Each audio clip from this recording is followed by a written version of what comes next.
नमस्कार, स्वागत है आपका ABPL न्यूज़ में और मैं हूं आपके साथ मोहम्मद उवैस। तो आखिरकार बीते दिन पूरे देश में CAA यानी सिटीजनशिप अमेंडमेंट एक्ट लागू कर दिया गया और ये नागरिकता संशोधन कानून देश में लागू होते ही इसके नोटिफिकेशन भी जारी कर दिए गए हैं। अब CAA लागू होने के बाद सबसे बड़ी बहस या फिर सबसे बड़ी बात ये निकल कर सामने आती है कि क्या इस कानून के तहत किसी की नागरिकता जाएगी या फिर किसको नागरिकता दी जाएगी। अब इसमें बहस तो तभी से शुरू हो गई थी जब से ये कानून लोकसभा और राज्यसभा में पेश हुआ था और वहाँ से पारित हो गया था। जब मोदी सरकार ने सन 2014 का चुनाव लड़ा था, उनके चुनावी घोषणा पत्र में CAA लागू था और उसके तुरंत बाद ही उन्होंने 2016 में ये कानून लागू करने के लिए पेश किया था। तब ये कानून लोकसभा में तो पारित हो गया था लेकिन राज्यसभा में अटक गया था। उसके बाद 2019 में इसको लोकसभा और राज्यसभा में पारित कर दिया गया और जनवरी 2020 में प्रेसिडेंट के साइन के बाद ये एक एक्ट बन गया था। लेकिन उसके बाद हुए पूरे देश में विरोध के बाद इस कानून को ठंडे बस्ते में डाल दिया गया था। लेकिन गृह मंत्री अमित शाह ने कह दिया था कि 2024 के लोकसभा चुनाव से पहले CAA को लागू कर दिया जाएगा और बीते दिन पूरे देश में CAA को लागू कर दिया गया। अब ये कानून तो देश में लागू हो गया है। अब सबसे बड़ी बात ये है कि इस कानून में आखिर है क्या। जैसे कि गृह मंत्री अमित शाह पहले भी कह चुके हैं कि इस कानून के तहत किसी की भी नागरिकता ली नहीं जाएगी, बल्कि ये जो कानून है वो नागरिकता दिए जाने के लिए है। अब वो नागरिकता किसको दी जाएगी, सबसे अहम सवाल ये है। भारत के पड़ोसी देश पाकिस्तान, अफ़गानिस्तान और बांग्लादेश में धार्मिक आधार पर उत्पीड़न हुए या फिर अन्य किसी भी कारण के बाद भारत में आए सिख, जैन, ईसाई, पारसी या फिर बौद्ध धर्म के लोगों को देश में नागरिकता देने के लिए ये कानून लाया गया है। इसमें मुस्लिमों को शामिल नहीं किया गया है। विरोध इस बात का भी था कि आखिर इस कानून में मुस्लिमों को शामिल क्यों नहीं किया गया। तो सरकार का इस पर तर्क ये था कि अफ़गानिस्तान हो, चाहे बांग्लादेश हो, चाहे पाकिस्तान हो, ये एक मुस्लिम देश है और यहाँ पर जो माइनॉरिटीज़ हैं वो अन्य धर्मों के लोग हैं और वहाँ पर कहीं ना कहीं जो धार्मिक आधार पर उनके साथ भेदभाव हुआ हो या उत्पीड़न हुआ हो, उसके बाद वो जब भारत की शरण में आए, यहाँ पर रिफ्यूजीज़ बन के जो लोग रह रहे हैं उनको भारत में नागरिकता देने के लिए ये कानून लाया जा रहा है। अब सरकार का ये तर्क है कि विपक्ष कहें या किसी भी तरह से हिंदुस्तान के मुस्लिमों को भड़काया जा रहा है कि कहीं ना कहीं उनकी नागरिकता इस कानून को आने के बाद ख़तरे में पड़ जाएगी। लेकिन कुछ अगर हम एक्सपर्ट्स की माने तो वो ये कहते हैं कि इस कानून को किसी भी नागरिकता ली नहीं जाएगी और सिर्फ जो बांग्लादेश, अफ़गानिस्तान और पाकिस्तान से अन्य धर्मों के लोग हैं जिनके पास कहीं और जाने का ठिकाना नहीं है, उनको भारत की नागरिकता देने के लिए ये कानून लाया गया है। और कुछ विशेषज्ञों का मानना ये भी है कि जो भी माइग्रेंट्स इस देश में आए हैं उनकी संख्या शायद 1 लाख भी पार न कर पाए। एक पुरानी रिपोर्ट में कहा गया है कि 30 से 40 हज़ार लोग एज अ माइग्रेंट देश में आए थे जो कई सालों से यहाँ रह रहे हैं। उनको देश की नागरिकता देने में आसानी करने के लिए मोदी सरकार ने ये कानून पेश किया है और इसकी कट ऑफ डेट जो है वो है 31 दिसंबर 2014। यानी उसके बाद जो लोग यहाँ आए हैं, भारत में आए हैं, चाहे वो मुस्लिम हो या फिर किसी भी धर्म के हों, उनको CAA के तहत नागरिकता नहीं दी जाएगी। अब बात सबसे बड़ी ये आती है कि क्या देश के मुस्लिमों को इस कानून के आने के बाद कोई ख़तरा है।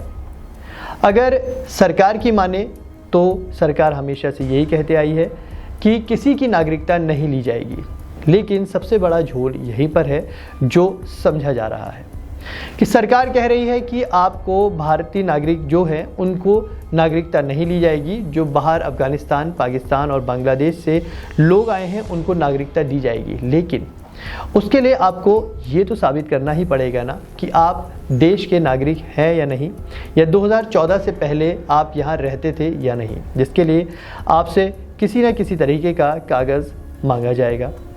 अब यहाँ पर जो मुस्लिम्स हैं, जो वो मुस्लिम्स हैं जो किसी तरह का कागज़ नहीं दिखा पाएंगे, उनको हो सकता है कि इस बात पर ये पशुपेक्ष बना है कि कहीं ना कहीं उनकी नागरिकता खतरे में पड़ जाएगी, जिस पर सरकार कह रही है कि ये सिर्फ एक भ्रम फैलाया जा रहा है कि यहाँ पर जो मुस्लिम हमेशा से रह रहे हैं उनकी नागरिकता खतरे में जाएगी। इससे पहले भी जब नागरिकता संशोधन कानून पेश किया गया था तो इंडिया के कई राज्यों में इसको लेकर विरोध प्रदर्शन हुए थे और ख़ास करके नॉर्थ ईस्ट के राज्यों में काफ़ी विरोध प्रदर्शन हुआ था। त्रिपुरा, नागालैंड, मिज़ोरम, इन जगहों में, क्योंकि यहाँ पर बांग्लादेश से आए बहुत से हिंदू माइग्रेंट रहते हैं और वहाँ के लोगों का ये कहना है कि अगर CAA के तहत उनको नागरिकता दी जाएगी तो कहीं ना कहीं उनके रिसोर्सेज ख़तरे में पड़ जाएंगे या फिर जो उनके लिमिटेड रिसोर्सेज हैं उनको उन्हें बांटना पड़ेगा। शाहीन बाग का प्रोटेस्ट आपको याद होगा कि जब ये एक्ट लागू होने के लिए, चाहे वो CAA हो या NRC हो, लागू होने से के बाद जब ये बात हुई थी तो शाहीन बाग में एक बहुत बड़ा प्रोटेस्ट हुआ था। उसके बाद दिल्ली में दंगे भी हुए थे और कई लोगों को गिरफ्तार किया गया था। लेकिन उसके बाद देश में कोरोना आने के बाद उन जो प्रोटेस्ट का था, उन विरोधों को बंद कर दिया गया और उसके बाद सरकार ने ये जो कानून था वो ठंडे बस्ते में डाल दिया और लगातार एक्सटेंड लेती रही। और अब ऐन 2024 के चुनाव से पहले सरकार ने CAA को देश में लागू कर दिया है। अब सिर्फ ठीक चुनाव से पहले ये कानून क्यों लागू किया गया, इसको ज़्यादा समझाने की ज़रूरत नहीं है। अब बात है कि सरकार किसको नागरिकता देगी और किसको नहीं देगी। इसकी पूरी जो जिम्मेदारी है, इसका पूरा जो अधिकार है वो सरकार के पास है। CAA के तहत एक ऑनलाइन पोर्टल खोला जाएगा जिसमें जो लोग यहाँ पर रह रहे हैं वो लोग उस पोर्टल में ऑनलाइन आवेदन करेंगे, अपने कागज़ पेश करेंगे। उसके बाद सरकार उन सब की जांच करेगी और सरकार अगर चाहेगी तो उनको फिर नागरिकता दे दी जाएगी। उससे पहले जिन लोगों ने भारत की नागरिकता के लिए ऑफलाइन आवेदन किया था उनके आवेदन भी ऑनलाइन कन्वर्ट कर दिए जाएंगे और ये जो सारी प्रक्रिया होगी, CAA के तहत जो नागरिकता देने की प्रक्रिया होगी वो पूरी ऑनलाइन होगी और जैसे ही सरकार को लगेगा जिसको नागरिकता देनी है वो पूरा अधिकार सरकार के पास है। देखा जाए तो भारत में सिटीजनशिप लेने के लिए एक एक्ट हमारे पास पहले से है। 1955 के सिटीजनशिप एक्ट में अमेंडमेंट करके ये CAA लाया गया है। उस सिटीजनशिप एक्ट में ये कहा गया था कि जो भी इंसान, जो भी व्यक्ति 11 साल तक भारत में रहेगा उसको भारत की नागरिकता दी जा सकती है। लेकिन CAA के तहत जो नियम है उसमें बदलाव किए गए हैं और 11 साल के अलावा 6 साल के अंदर जो लोग 6 साल भी यहाँ रह रहे हैं उनको नागरिकता दे दी जाएगी। भारत के इतिहास में पहला कानून ये बना है जहाँ पर धर्म के आधार पर कानून बनाया गया है, जहाँ पर हिंदू, ईसाई, सिख, जैन, बौद्ध और पारसियों को बिना किसी कागज़ को दिखाए हुए देश की नागरिकता दी जाएगी। वहीं मुस्लिमों को इससे बाहर रखा गया है।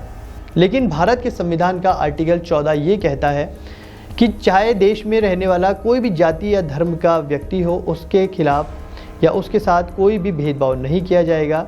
लेकिन उसके बाद जो CAA है उसको जाति और धर्म के आधार पर यहाँ पर पेश किया गया है। तो CAA के तहत जो ऑनलाइन पोर्टल है वो सरकार ने अभी नहीं खोला है और उसकी नोटिफिकेशन जारी कर दी है।